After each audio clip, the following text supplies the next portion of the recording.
हर हर महादेव भावानी. तर तुम्ही माझा आला तर सकाळी सकाळी अरविंद गाडीत बसून कुठं निघाला? कुठे नाही मित्रांनो, मोतीराम मामा निघाला होता मुंबईला. तर सकाळी सकाळी मोतीराम मामाने आपल्याला बोलून घेतलं साईटवर. तर मी अरविंद शितळे तुमचं माझ्या नवीन ब्लॉगमध्ये स्वागत करतो. तर सकाळी सकाळी मोतीराम मामा निघाला होता मुंबईला निघाल्यावर मोतीराम मामाने मला कॉल करून बोलून घेतलं. इनोवा क्रिस्टा गाडी होती मोठ्या साहेबाची. तर मी गेलो होतो, काय गाडीमध्ये बसून मस्त मस्त वाटत होतं. मोतीराम मामा तेवढ्यात निघाला मोतीराम मामाला बाय करायला गेलो. मोतीराम मामाने व्हिडिओ करायला लावला. मोतीराम मामाचा व्हिडिओ केला, जरा चाबी चालू केली, ते मामाचा व्हिडिओ केला की मामा निघाला मुंबईला. मामा मुंबईला निघाला की मामाला वाट लावून देऊन गेलो हॉस्पिटलला गेलो की मामीचा फोन लेकराला सोडायला गेलो. हा माझ्या मामाचा हिरो स्वराज. मग स्वराजला आणि अनुला सोडलं शाळेत आणि मी निघालो घरी जाते वेळेस निघालो कारेगाव शेलगाव वाटेनं जाते वेळेस मला भेटला महादेवाचं दर्शन घेतलं रस्त्यावरूनच आणि निघालो गावाकडे निघाल्यावर आता योगेशला वैभवला आणि आशिषला द्यायचं होतं सरप्राईज. तर मी केलं होतं त्यांच्यासाठी सरप्राईज प्लॅन केलं. मी त्यांची वाट बघत होतो योगेशच्या आकड्यावर. तेवढ्यात हे 2 वाघ आले दह्याचा पुडा घेऊन. बेत ठरला होता, बेत सक्सेसफुल ठरला आणि ती आले दह्याचा पुडा घेऊन. मग का आलू बिर्याणी ती गाणे रपा फाडली.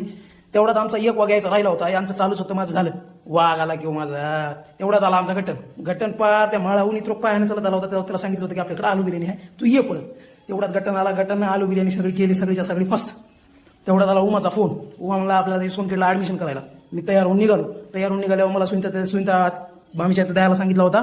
भंडाऱ्याचं सामान मम्मीनं ते दिलो. त्यांनी मला आमंत्रण दिलं. तेवढ्यात लाकी भेटला. तेवढ्यात आमचा प्लॅन झाला चेंज. आम्ही निघाल्या उमाच्या मामाच्या इथं शेंगाचे पोते द्यायला. तेवढ्यात चर्मननं आम्हाला दिले काढून पोते आणि आम्ही निघाले वडेपुरीला पोते घेऊन. पोते ठेवले गाडीवर.